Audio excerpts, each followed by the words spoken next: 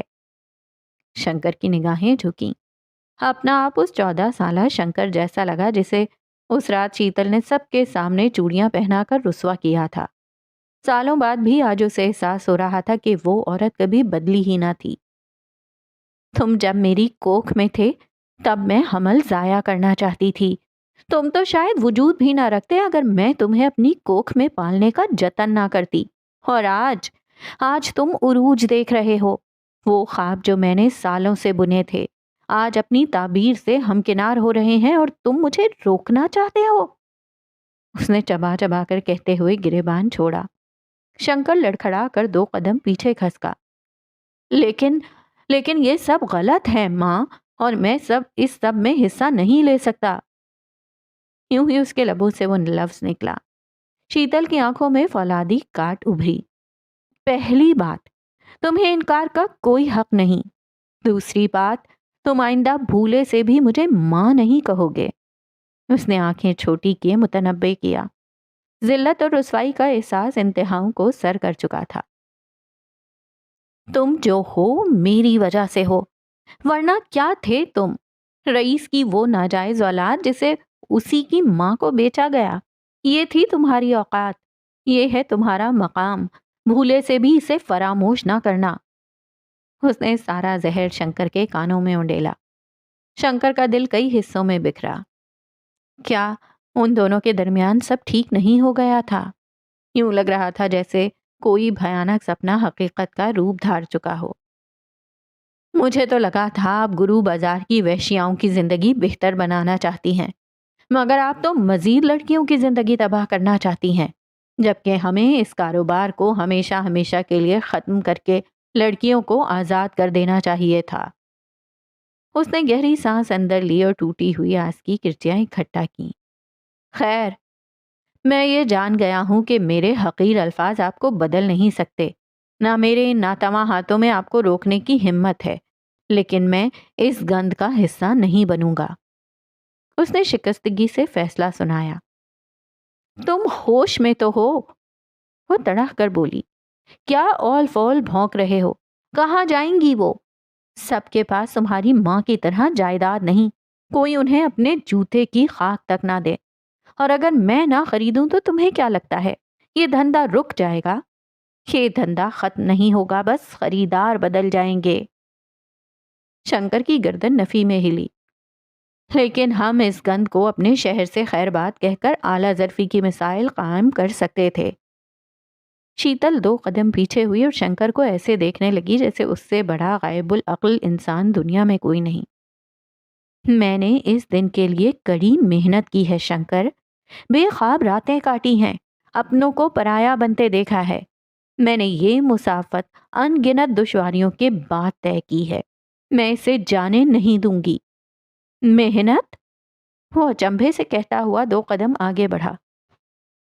کیسی محنت؟ کون سی محنت؟ اگر اس رات میں ارجن کے قتل کا الزام اپنے سر نہ لیتا تو آج آپ کال کوٹھڑی میں سڑ رہی ہوتیں۔ وہ تو بس اتفاق تھا کہ میں وہاں آ گیا، ورنہ کیا تھیں آپ؟ شیتل کے لبوں پر طنزیہ مسکراہٹ ابھری۔ تم کتنے بھولے ہو۔ وہ ہاتھ باندھے اس کے قریب پہنچی۔ دونوں کے درمیان بس 2 قدموں کی دوری تھی۔ تو کیا تم سچ جاننا چاہتے ہو؟ کتھئی آنکھوں میں اٹھتے ہوئے الجھن کے طوفان کو دیکھ کر شیتل لطف اندوز ہوئی۔ کیسا سچ؟ اس کا دل کانپا۔ دل ایک نئے انکشاف پر بارہا کچلے جانے کو تیار تھا۔ میں نے تم سے کہا تھا کہ ارجن نے مجھ سے پیسوں کا مطالبہ کیا۔ کیا تم نے اس رات اسے مطالبہ کرتے سنا تھا؟ شنکر کے قدم ڈگمگائے۔ بے اختیار وہ 2 قدم پیچھے ہوا۔ میں نے تم سے کہا تھا کہ اس نے مجھے تشدد کا نشانہ بنایا۔ کیا تم نے اسے مجھے مارتے پیٹتے دیکھا تھا؟ شیتل زیر لب ہنس پڑی۔ شنکر کے دل میں درد بھری ٹیسیں ابھریں۔ کمرے کا منظر اس کے گرد گول دائرے کی صورت میں گھومنے لگا۔ یعنی کہ وہ سب جھوٹ تھا، وہ باتیں، وہ محبت کے بول، سب سازش۔ ہوا سرگوشی نما تھی۔ شیتل نے آنکھوں کو اوپر نیچے جنبش دیتے اس کے اندازوں کی تصدیق کی۔ تم کون سی خوش فہمی میں مبتلا تھے کہ جو عورت ساری زندگی تم سے خار کھاتے آئی ہے وہ اچانک تم سے محبت میں گرفتار ہو جائے گی؟ تمہیں لگا تھا کہ تم اپنی مرضی سے وہ الزام اپنے سر لے رہے تھے، مگر کاش کہ دنیا والے بھی اتنے ہی بھولے ہوتے جتنے تم ہو۔ شنکر کو یوں لگا جیسے اس کے کانوں میں گرما گرم کوئلہ ٹھونس دیا ہو۔ ٹھیک اسی وقت چکرا کر گر جانے کا گمان ہوا۔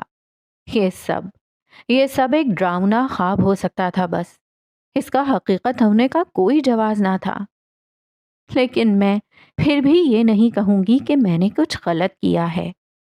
اس نے ہاتھ باندھے اور گردن تن کر کہا، میں نے ایک لمبے عرصے تمہاری پرورش کی، تمہیں مضبوط اور طاقتور بنایا، تمہیں سماج میں اپنا نام بنانا سکھایا، یہاں تک کہ سماج کا مخصوص حصہ تم سے خوف کھانے لگا، کیونکہ میں جان گئی تھی کہ تم ہی میرے عروج کا ذریعہ بنو گے۔ شنکر کے قدم مزید پیچھے بڑھے۔ سر پر لگاتار ہتھوڑے برس رہے تھے۔ تو میری ساری زندگی ایک سازش کی نظر ہوئی؟ شیتل نے اسے دیکھتے ہوئے بڑی ڈھٹائی سے گردن اس بات میں ہلائی۔ میں نے تمہارا بھلا ہی کیا ہے۔ یہ حویلی تمہاری رہائش گاہ ہے، تمہاری خدمت کو درجنوں ملازم ہیں، کھانے کو بہترین طعام ہے۔ میں نے حویلی کی چابیاں تمہیں سونپیں کیونکہ اس سب پر تمہارا بھی حق ہے شنکر، میرا طریقہ جو بھی ہو، لیکن میں نے کچھ غلط نہیں کیا۔ شنکر دھیرے سے بولا، آپ کو لگتا ہے آپ مجھے برباد کریں گی اور میں آپ کا ساتھ دیتا رہوں گا؟ اس نے اپنا چہرہ شیتل کے چہرے کے قریب کیا اور چبا چبا کر کہتے ہوئے بات جاری کی، میں جا رہا ہوں۔ اس نے نامحسوس انداز میں پیر پٹکتے ہوئے دروازے کا رخ کیا۔ تم کہیں نہیں جا رہے۔ شیتل کی آواز برف جیسی سرد تھی۔ وہ پرتعش نگاہیں لیے مڑا۔ اور آپ مجھے کیسے روکیں گی؟ روح سلگاتا ہوا غصہ آنکھوں میں جھلکا۔ شیتل کور کو یہ منظر انتہائی مسرور کن محسوس ہوا۔ اس کی خون آلود آنکھیں، غصے سے تنے ہوئے اعصاب باخدا کسی منشیات کی طرح تھے۔ مجھے نہیں لگتا کہ تم دوبارہ سلاخوں کے پیچھے جانا چاہو گے۔ پیشانی صاف ہوئی، مٹھیاں کھل گئیں، سانس لینا دوبھر ہوا۔ اس کا سر چکرایا اور قدم ڈگمگائے۔ تمہارے کیس کی دستاویزات، جس میں سارے بیانات ہیں، میرے پاس محفوظ ہے اور ہمیشہ رہیں گی۔ تم جس شہر میں بھی جاؤ یہ جرم تمہارا پیچھا نہیں چھوڑے گا۔ مسکراہٹ میں دھمکی کا عنصر گھلا۔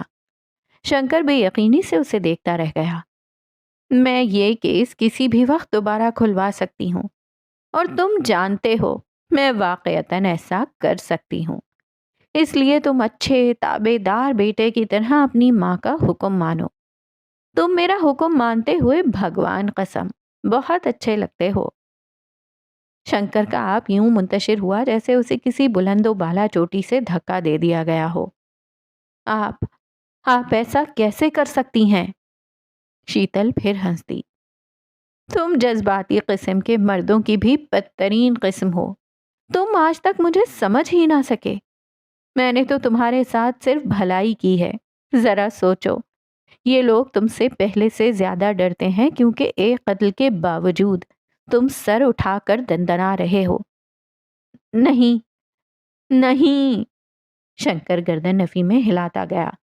آپ نے مجھے اپنا غلام بنایا ہے، ٹھیک وہی کیا ہے جو اس دنیا نے آپ کے ساتھ کیا۔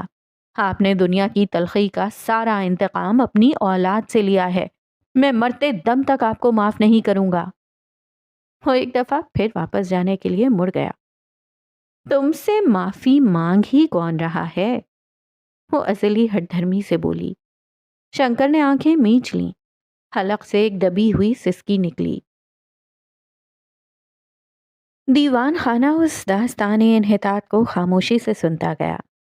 وہ صرف اس کی کتھئی آنکھوں کو تک رہی تھی، جہاں تباہیوں کا جہان نو آباد تھا، جس میں کھنڈرات کا ڈھیر تھا، ننھے دل سے بہتے ہوئے سرخ لہو کی ندیاں تھیں۔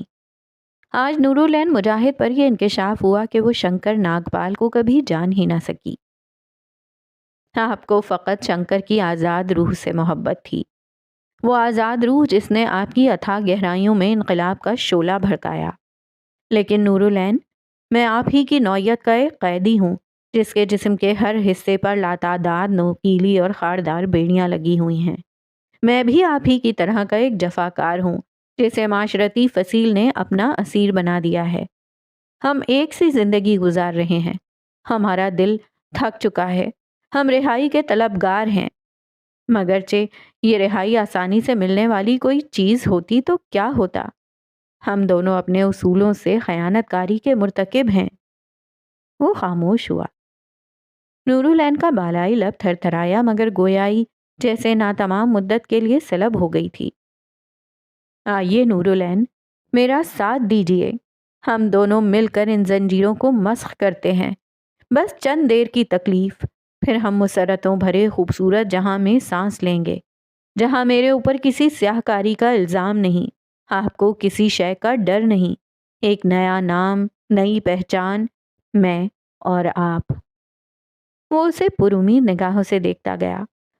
اس کی حوصلہ کو نظروں نے اچھائی اور برائی کی تفریق پر کوہرا طاری کر دیا۔ ہم نے اس بات پر کبھی شک نہ کیا کہ آپ کی محبت صدق پر مبنی ہے۔ اس نے گیلی سانس اندر کھینچی، آنکھوں کے گوشے نم ہوئے، مگر اس وقت وہ رونا نہ چاہتی تھی۔ ہمارا ساتھ جیسے آگ اور پانی کا مل جانا، ہمارا ساتھ جیسے زمین آسمان کا ایک ہو جانا، ہمارا ساتھ جیسے سایہ دھوپ میں گم ہو جائے، جیسے خواب حقیقت میں الجھ جائیں۔ اس ساتھ کی آرزو خوبصورت سہی، مگر یہ خصیت ناک حد تک ناممکن ہے۔ شنکر کے چہرے کے تمام زاویے مرجھا گئے۔ لیکن میری محبت کا کیا؟ اور ہماری محبت کا کیا؟ نورالعین نے لہجہ مضبوط رکھا۔ آپ سے محبت کرنا غلطی نہیں تھی، مگر اگر ہم اس محبت کا تعاقب کریں تو یہ غلط ضرور ہے۔ اس نے حتمی لہجے میں جواب دیا۔ محبت کا تعاقب کرنا کیسے غلط ہو سکتا ہے؟ آپ کے لیے نہ ہو مگر ہمارے لیے ہے، ہمیشہ رہے گا۔ دل کوئی بھی دلیل دے، ہم پھر بھی اس غلط کو صحیح نہیں قرار دے سکتے۔ آپ جدائی کا پیام نہیں دے رہی، فرمانے موت سنا رہی ہیں۔ وہ سوگواریت کے ساتھ بولا۔ آپ سمجھتے ہیں یہ ہمارے لیے آسان ہے؟ نہیں شنکر، ہم تو زندگی بھر کے لیے گھاٹے میں جا رہے ہیں، ایک ایسے انسان کے ساتھ جینے جا رہے ہیں جو جانتا ہے کہ ہم اس سے محبت ہی نہیں کرتے۔ تو یہ آگ چننے کے بدلے کیا مل جائے گا؟ نورالعین ایک اطمینان بخش مسکراہٹ کے ساتھ بولی۔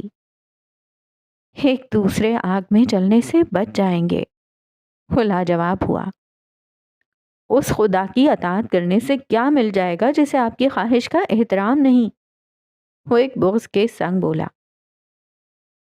ایک خواہش نہیں بھی مانی، مگر اس نے ہماری بہت مانی ہے۔ شنکر، ہم خدا سے نالاں نہیں، ہم اب بھٹکنا نہیں چاہتے، اس سلسلے کو ختم ہونا ہوگا۔ وہ کیسے اتنی مضبوط ہو گئی تھی؟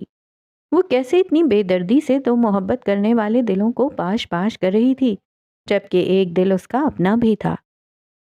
دیکھو تو صحیح کون آیا ہے۔ پیچھے سے ایک بھاری آواز نے خاموشی کو توڑا۔ شنکر نے ترنت آنکھوں کی نرمی رگڑی۔ نورالعین گھبرائی۔ زردیوں کی روشنی اس کے سنہرے چہرے پر پڑ رہی تھی، پیلی بنارسی ساڑی، مگر آج کوئی زیور نہیں پہنے تھے۔ شنکر نے کوفت سے سانس خارج کی۔ شیتل ایک مسکراہٹ کے سنگ نورالعین کی جانب بڑھی۔ نورالعین بری طرح غیر آرام دہ ہوئی۔ اس نے مڑ کر شنکر کو دیکھا جو سر جھکائے کھڑا تھا۔ نورالعین، تم تو میری سوچ سے زیادہ حسین نکلی۔ اس نے جسم کا اوپری حصہ آگے بڑھایا اور ایک ادا سے نورالعین کے گلے لگی۔ نورالعین پتھرا گئی۔ شنکر نے بھی بہت سوچ کر تمہیں پسند کیا۔ چاند کا ٹکڑا ہو، شاید اس سے بھی زیادہ حسین۔ آؤ میرے ساتھ چلو۔ وہ اس کا ہاتھ پکڑ کر اسے ساتھ لے کر جانے لگی۔ نہیں، ہمیں جانا ہوگا، دیر ہو رہی ہے، وہ متذبذب کے عالم میں شنکر کو بتانے لگی، مگر شنکر کو اس عورت کی موجودگی میں جیسے چپ لگ گئی تھی۔ ارے اتنی جلدی؟ مجھے تو تم سے بہت باتیں کرنی تھیں، بہت ساری۔ وہ اسے ہاتھ سے پکڑ کر ایک دوسرے کمرے میں لے جانے لگی۔ نورالعین نے بنا لحاظ ہاتھ چھڑوایا اور شنکر کو دیکھا۔ ہمیں جانا ہوگا۔ اب کی بار اس نے شنکر کو سختی سے گھورا۔ شنکر جیسے چونکا۔ انہیں جانے دیں، ان کا لوٹ جانا ضروری ہے، شنکر نے بے جان لہجے میں کہا۔ شیتل کے لب اوہ میں ڈھلے۔ اس نے نورالعین کا ہاتھ چھوڑا۔ کم سے کم ایک تصویر کھنچوائے بغیر میں تم کو جانے نہیں دے سکتی، اس نے نورالعین کو دیکھتے ہوئے کہا۔ تصویر؟ اس کی کیا ضرورت ہے؟ وہ دوبارہ گھومی، اب کہ اس کی آنکھوں میں خفگی تھی۔ شنکر ہنوز خاموش کھڑا تھا۔ آپ جانتے ہیں نوراتری میں جب ہم یہاں آئے تھے تب اسی وقت گھر لوٹے تھے اور دادی جان نے ہماری خوب خبر لی تھی۔ ہم تاریخ دہرانا نہیں چاہتے۔ اس نے شنکر پر جیسے اس کی چپ باور کرانا چاہی تھی۔ شنکر نے لب کھولے مگر شیتل کے آگے کچھ بھی کہنے میں ناکام ٹھہرا۔ میں تمہاری یاد اپنے پاس سلامت رکھنا چاہتی تھی۔ شیتل مصنوعی سا خفا ہوئی۔ ہم یہاں نہیں رکیں گے، نورالعین نے گردن تن کر کہا۔ ہو آپ تو ناراض ہی ہو گئیں، شیتل مسکرائی۔ ٹھیک ہے، ہم آپ کو نہ روکیں گے، آپ ہماری ہونے والی بہو ہیں، سو ملاقات کے بیشتر موقع ملیں گے۔ اس بات پر نورالعین نے طیش سے شنکر کو دیکھا۔ آنکھوں میں اس کے لیے خفگی کا اظہار جا بجا سلامت تھا۔ ایسا کچھ نہیں ہو رہا، نورالعین نامحسوس انداز میں پیر پٹکتی کمرے سے جانے لگی۔ رک جائیے، رات بہت ہو رہی ہے، بگھی ڈھونڈنے میں مشکل ہوگی، شنکر کے ساتھ جائیے، وہ مزے لینے والے انداز میں کہہ کر صوفے پر بیٹھی۔ پھر شنکر کو آنکھ سے اشارہ کیا۔ دونوں مڑے بغیر چلنے لگے۔ اور دونوں یہ بات اچھی طرح سے دماغ میں بٹھا لو، شادی تو میں کروا کر رہوں گی، آواز میں دھمکی گھلی۔ نورالعین نے پھر مشتعل ہو کر شنکر کو دیکھا، گویا کچھ نہ کہنے پر اسے ملامت کر رہی ہو۔ وہ تیزی سے آگے بڑھی اور شنکر اس کے پیچھے چلنے لگا۔ اس حسن کے ٹکڑے نے آنا میرے پاس ہی ہے، اس نے زیر لب دہرا کر تالی پیٹی۔ شب کا سب سے تاریک پہر چل رہا تھا۔ اس کے سامنے بگھی کھڑی تھی اور اس کی پشت پر وہ مرد جو اسے ناراض کرنے پر خود کو کوس رہا تھا، مگر ایک لفظ خود کے دفاع میں نہ کہا۔ جو رخصت ہو جانے پر اڑا ہو اسے صفائیاں پیش کرنے کی کیا ضرورت تھی؟ وہ بگھی میں پہلا قدم دھر چکی تھی۔ بھیگی ہوئی سڑک پر چاند کا عکس چمک رہا تھا۔ شنکر کے دل پر جیسے وہ جوتی رکھی گئی ہو۔ وہ پھر دوسری جوتی بھی بگھی میں دھری گئی۔ اس کا باقی کا دھرا بگھی کے اندر گم ہوا۔ اس نے مڑ کر دیکھا، نہ الوداع کا لفظ کہا۔ بگھی بان نے گھوڑے کی لگام کھینچی۔ بھیگی سڑک پر پانی اڑاتے ہوئے پہیے اس بگھی میں مقید دشمن جاں کو اپنے آشیانے تک لے جا رہے تھے۔ چاند چمک رہا تھا اور وہ شکوہ کناہ نظروں سے اسے دیکھ رہا تھا کہ آج اس شب ہرما میں جہاں وہ ایک بار پھر اسی تکلیف دہ کھائی میں گرنے کو تھا، وہ کیوں اتنی تابناکی سے چمک رہا تھا؟ وہ جا چکی تھی، سارے رشتے ناطے توڑ کر۔ اب زندگی کی تلخ اور میٹھی یادوں کو شراب کے ساتھ قطرہ قطرہ پی جانے کا وقت ہوا چاہتا تھا۔ چند ماہ قبل فضا میں سندل کے عطر کے ذرات گھلے ہوئے تھے۔ ہر طرف ایک دل فریب سی شادابی تھی۔ دیے کی روشنی نے کمرے کو منور کیا تھا۔ وہ آئینے میں اپنا خوبصورت عکس تک رہی تھی۔ لبوں پر مسکراہٹ تھی، گالوں پر قدرتی سرخی اور آنکھوں پر گہرا سیاہ کاجل۔ ایک بارگی دروازہ واہ ہوا۔ نورالعین کا دم ایک لمحے کے لیے نکلا۔ وہاں یاسمین کو پا کر اس کی جان میں جان آئی، ہٹکی سانسیں بحال ہوئیں۔ یاسمین تیار شدہ نوری کو دیکھ کر دم بخود رہ گئی۔ ہاپا حلق سے نکل سکا تو بس اتنا۔ نورالعین مجاہد نے اپنے عکس کو بیزاریت سے تکتے ہوئے سانس ہوا کے سپرد کی، کرسی گھماتے ہوئے یاسمین کی آنکھوں میں آنکھیں ڈالیں۔ آج نوراتری ہے۔ یاسمین کی آنکھیں یوں سکڑیں جیسے نورالعین نے قیامت کی آمد کی خبر سنا دی ہو۔ نوراتری ہے تو آپ کس خوشی میں تیار ہو رہی ہیں؟ اس کا تنفس بے اختیار پھولا۔ ہماری سہیلی نے ہمیں دعوت دی ہے، نورالعین نے ازلی سرد مہری کے سنگ کہا۔ یاسمین کے چہرے پر بے یقینی کے اثرات کے سنگ غصے کی جھلکی در آئی۔ آپ کی عقل پر روئیں یا آپ کی بے حسی پر ماتم کریں؟ وہ آگے بڑھ کر آواز پست کرنے کی حد المقدور کوشش کرتے ہوئے بولی۔ نانی جان کی طبیعت بگڑ جانے کی خبر آئی ہے، اماں اور ابا گرداس پور جا چکے ہیں اور آپ یہاں ہندوؤں کے تہوار منانے کی تیاریاں کر رہی ہیں۔ آنکھوں میں خون اترا۔ نورالعین کھڑی ہوئی، زیورات کھنکھنائے۔ ایک رات، چند گھنٹے، بس اتنا سا وقت ملا ہے ہمیں۔ اس نے ہاتھ بلند کیا، شہادت کی انگلی اور انگوٹھا قریب کیا، یہاں تک کہ دونوں درمیان میں ایک نقطے جتنا فاصلہ باقی تھا۔ بس اتنی سی مدت آزادی، اپنی منمانی کرنے کی، دل کی بادشاہت آباد کرنے کی۔ یاسمین، نانی جان کی طبیعت خراب ہوئی ہے، وہ مری نہیں ہے۔ وہ آنکھیں چھوٹی کیے بولی۔ آپ کو کیا ہوتا جا رہا ہے نوری؟ غصہ چھٹنے لگا، سیاہ آنکھوں پر فکر غالب آئی۔ آپ ایسی نہ تھیں، آپ ابا کی حکم عدولی کا تصور بھی بجا نہ لا سکتی تھیں، اور اب آپ بغاوت میں ہر حد پار کر رہی ہیں۔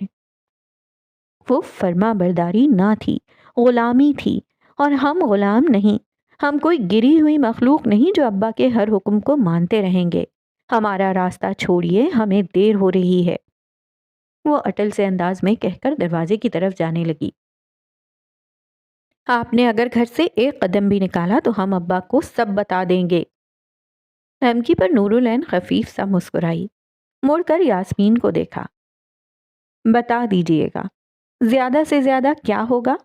ابا نے ہماری ہڈیاں ہی توڑ دینی ہیں، اور اس سے بھی تو برا ہمیں مار ہی دینا ہے۔ گردن یاسمین کی طرف جھکائی۔ مرے ہوئے کو اور کتنا ہی مار لیں گے؟ آواز میں نمی گھلی۔ یاسمین ششدر رہ گئی۔ نورالعین دروازہ پار کر کے نکل پڑی۔ یاسمین آنکھوں میں سوالات کی بہتات سمائے اپنی بہن کو خود سے دور جاتے ہوئے دیکھنے لگی۔ اسے احساس ہو رہا تھا، یہ فاصلہ زمین کی طوالت کا محتاج نہ تھا، یہ روحوں کے مابین نافذ ہو چکا تھا۔ وہ سامنے ہوتی تب بھی اس دوری کو مٹانا آسان نہ تھا۔ نوراتری، نورالعین مجاہد کی آنکھ سے گویا آسمان کی جھولی سے رنگ برنگے آبشار یکبارگی پھوٹ پڑے ہوں۔ حویلی کے طول و عرض نے باہیں پھیلا کر اس رعنائی کو اپنے اندر سمیٹ لیا تھا۔ چوڑیوں کی چھنچھناہٹ کانوں میں رس گھولتی اور لڑکیوں کے شوق قہقہے سدا بہار رت کی آمد کا اعلان کرتے۔ شب کے اس پہر حویلی ایسے ذو فگن نظارے پیش کر رہی تھی کہ دن کے بازار بھی اس حسن لازوال کے سامنے ماند پڑ جائیں۔ نورالعین کی آنکھیں خیرہ تھیں، دل دھڑکنوں کی زیادتی کا شکار، قدم آہستگی سے بڑھ رہے تھے، ہر سمت اجنبی چہرے تھے، مگر سب پر ایک سی تابانی، جیسے تہوار کی رنگینی نے ہر صورت نکھار دی ہو۔ رنگ برنگی لہلہاتی گھاگرا چولیاں، جھمکتے ہوئے گجرے، اور مرد حضرات کے انوکھے حلیے۔ کسی نے رنگین کرتا اور ڈھیلی ڈھالی شلوار پہن رکھی تھی، بعض کے سروں پر صافہ تھا اور کچھ کی پیشانی پر شعلہ فگن سرخ تلک۔ ان سب کے درمیان اس کے دل سے ایک سرگوشی نما آواز ابھری، یہ جگہ، یہ لوگ، ان کے درمیان اس خاکستری کا کیا کام؟ وہ رنگوں سے آشنا آنکھوں والے افراد تھے، اور وہ بے رنگ زندگی کی ایک قیدی، جیسے نورنگی دیوار پر ایک داغ ہو جس کی ضرورت تھی نہ حسرت۔ میں آپ ہی کا منتظر تھا۔ دھیمی گھمبیر آواز نے نورالعین کو بیدار کیا۔ اس نے آواز کے تعاقب میں قریب آتے ہوئے اس آدمی کو دیکھا، سیاہ کرتا جس پر رنگین واسکٹ پہنی ہوئی تھی، گھنگریالے بالوں کو آزاد چھوڑا ہوا تھا، پیشانی پر تلک سجی تھی۔ اسے اپنے حلیے پر پہلے سے زیادہ افسوس ہوا۔ خاکی رنگ کا معمولی سا کرتا، بناؤ سنگھار کے نام پر صرف کاجل۔ آس پاس لڑکیوں کی تیاریوں کا سرسری جائزہ لے کر اسے اپنا آپ ہتک آمیز لگا۔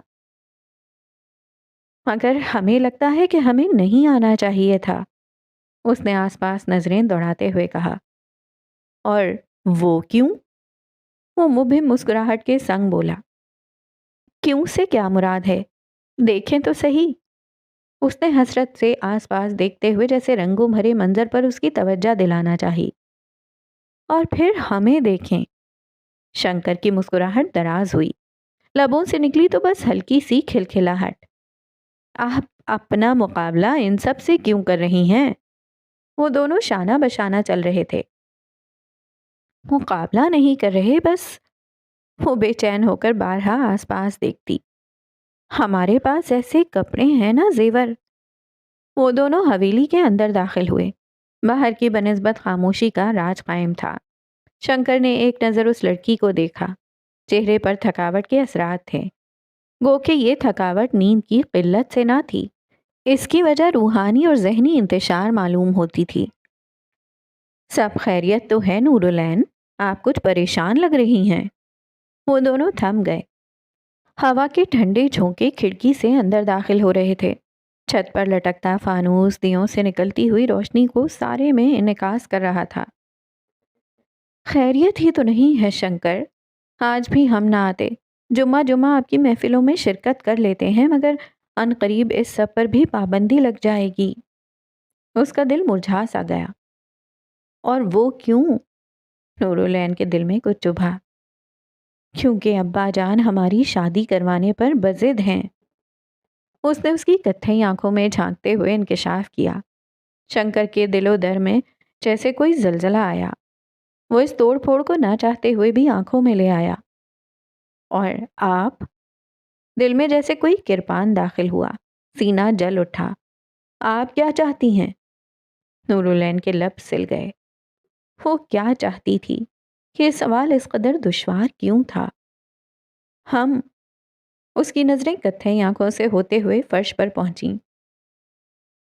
ہم کچھ نہیں چاہتے، مگر پھر نظریں اس چہرے پر لوٹ آئیں جس پر اذیت کی آخری حد جھلک رہی تھی۔ مگر ہم کسی سے شادی نہیں کر سکتے۔ اس نے دیکھا، ان آنکھوں کی گہرائی میں ایک امید کی کرن جھلکی۔ اور وہ کیوں؟ وہ پھر خاموش ہوئی، نظریں یہاں وہاں گھمائیں۔ جب پتہ چلا سب سے پہلے آپ کو بتائیں گے۔ لبوں پر بے جان مسکراہٹ ابھری۔ دادی جان ہمارے ساتھ ہیں، وگرنہ احتجاج کرنا اور ابا کے حکم سے انکار کرنا ہمارے بس کی بات نہیں۔ شنکر نے نظریں جھکائیں اور گہری سانس اندر لی۔ اب کے چہرہ اٹھایا تو وہاں مسکراہٹ تھی، آنکھیں اذیت کی ہر جھلک سے پاک تھیں۔ مجھے آپ کو کچھ دکھانا ہے۔ وہ سر جھٹک کر بس اتنا سا کہہ کر آگے بڑھ گیا۔ وہ اس کے پیچھے چلنے لگی۔ وہ دونوں حویلی کے کمرے میں پہنچے۔ دو ملازمائیں اندر پہلے سے موجود تھیں اور ان کے آتے ہی گردن جھکائے کھڑی ہو گئیں۔ نرم و ملائم بستر پر نارنجی رنگ کی گھاگرا چولی پھیلی ہوئی تھی۔ نور العین ششدر رہ گئی۔ یہ آپ کے لیے۔ وہ اطلاع دے کر اس کے چہرے کے زاویے بغور دیکھنے لگا۔ پہلے حیرت ہوئی اور پھر مسکان لبوں پر تیر گئی۔ کیسے سوچ لیا آپ نے کہ آپ کا یہ وفادار دوست آپ کی کشمکش کا حل پہلے ہی سے نہ بوجھ لے گا؟ وہ ہاتھ باندھ کر بولا۔ نور العین تشکر آمیز مسکراہٹ کے سنگ اسے دیکھتی گئی۔ یہ بہت حسین ہے۔ میں اس بات کو تب تک تسلیم نہ کروں گا جب تک آپ اسے پہنیں گی نہیں۔ وہ ہاتھ ڈھیلے چھوڑتے ہوئے پیچھے کھسکا۔ مجھے کچھ دیر کے لیے اجازت دیں، میں پوجا کر کے لوٹوں گا۔ تب تک آروہی اور ترشا آپ کو تیار ہونے میں مدد دیں گی۔ وہ سر کو خم دے کر کمرے سے رخصت ہو گیا۔ اس کے جاتے ہی ایک خیال اس کے دل میں ابھرا، کاش وہ تھوڑی دیر اور رک جاتا۔ تو یہ تھا اختتام ایپیسوڈ نمبر 13 کا، اور ایپیسوڈ نمبر 13 میں ہم نے دیکھا کہ کس طرح جو ہے شیتل نے شنکر کو اپنے مقصد کے لیے استعمال کیا، اور جو ارجن والا ڈرامہ اس نے رچایا تھا ارجن کے قتل کا، اور اس کو ہمیشہ کے لیے ٹریپ کر لیا، ایک طویل عرصے تک اب وہ اس ٹریپ میں پھنسا رہے گا، اور جو شیتل چاہے گی وہ اس سے کرواتی رہے گی۔ تو یہ تھی شنکر کی سٹوری، اور جیسا کہ شنکر نے کہا کہ وہ اور نوری دونوں ہی مقید ہیں اپنے اپنے حالات میں، اپنے اپنے طریقوں سے، لیکن دونوں اپنی فری ول پر نہیں چل سکتے۔